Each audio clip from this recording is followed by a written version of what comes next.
नमस्कार, श्री स्वामी समर्थ. येत्या बघा 25 जुलैला आषाढी एकादशी आहे. तर आषाढी एकादशीच्या शुभ दिवशी आपल्याला आपल्या घरामध्ये एक वस्तू आणायची आहे.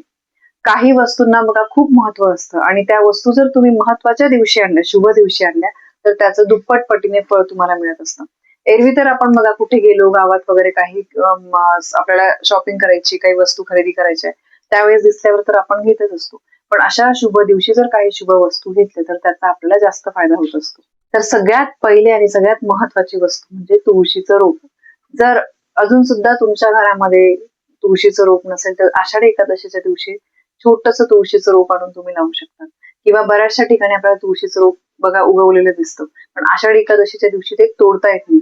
समजा जर वाटेमध्ये कुठेतरी असं तुळशीचं रोप उगवलेलं असेल की जिथे पाय वगैरे पडू शकतो, तर तसं तुम्हाला माहित असेल तर तुम्ही आदल्या दिवशीच ते छान तोडून ठेवा, त्याला थोडीशी खाली माती लावा आणि आषाढी एकादशीच्या दिवशी सकाळी सकाळी छान अंघोळ झाल्यावर एखाद्या कुंडीमध्ये वगैरे तुम्ही लावू शकता. तुमचं एक रूमचं घर असू द्या की तुमचा मोठा बंगला असू द्या, तुळशीचं रोप तुमच्या घरामध्ये असलंच पाहिजे. स्वतःचं घर असू द्या की भाड्याचं घर असू द्या, तुमच्या घरामध्ये तुळशीचं रोप असलंच पाहिजे. आणि आषाढी एकादशीच्या दिवशी जर तुम्ही ते लावलं तर त्याचा तुम्हाला खूप फायदा होईल. घरामध्ये सकारात्मक ऊर्जा निर्माण होण्यासाठी त्याचा खूप फायदा होत असतो. यानंतर बघा दुसरी गोष्ट म्हणजे या दिवशी आषाढी एकादशीच्या दिवशी तुम्ही श्री विठ्ठल रुक्मिणी यांची मूर्ती किंवा विष्णूंचा फोटो तुम्ही घरामध्ये आणून तो तुम्हाला पूजायचा आहे. माझ्या देवघरामध्ये विठ्ठल रुक्मिणी यांची छान मूर्ती आहे. तुमची इच्छा असेल तर तुम्ही विठ्ठल रुक्मिणीच्या मूर्तीची स्थापना या दिवशी करू शकता. स्थापना कशी करायची याचा पण व्हिडिओ आपल्या चॅनलवर आहे, नक्की बघा. किंवा बघा विष्णूंच्या फोटोची बऱ्याचदा आपल्याला गरज पडते, तर तो फोटो सुद्धा तुम्ही आणून त्या दिवशी त्याची पूजा करू शकता आणि नंतर तो छान एका कापडात बांधून तुम्ही ठेवू शकता.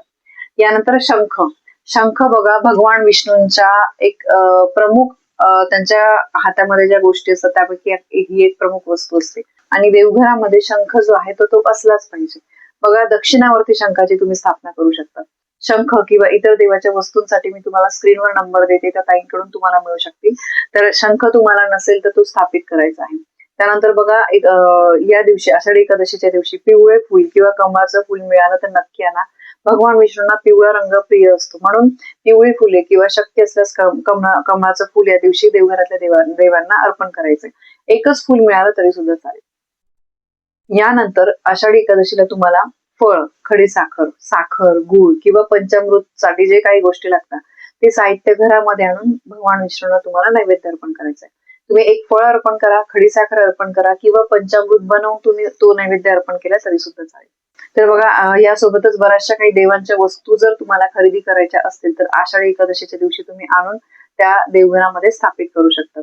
तर बऱ्याचशा गोष्टी आपण या शुभ दिवशी जर स्थापित केल्या तर त्याचं आपल्याला जास्त पुण्यफळ मिळत असतं. तर यासोबतच बघा सांगितल्याप्रमाणे या दिवशी दान सुद्धा करायचं आहे.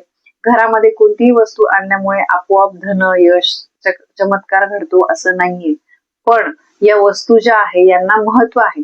या वस्तू आणल्यामुळे त्या वेळोवेळी त्यांची पूजा केल्यामुळे आपल्या कष्टासोबत नशिबाची साथ मिळते. सकारात्मक ऊर्जा वाढवण्यासाठी, घरामध्ये शांती मिळवण्यासाठी, त्यानंतर काही घरामध्ये असं छान वातावरण या वस्तूंमुळे जे आहे ते निर्माण होत असतं. तर म्हणून या वस्तू महत्वाच्या दिवशी आणून त्या तुम्ही पूजल्या तर त्याचा तुम्हाला खूप फायदा होईल. तर ही अत्यंत महत्वाची माहिती मला तुमच्यापर्यंत पोहोचवायची होती. माहिती तुम्हाला पटली असेल तर व्हिडिओला लाईक करा, शेअर करा. आपल्या चॅनलवर नवीन असाल तर सबस्क्राईब नक्की करा. धन्यवाद. श्री स्वामी समर्थ.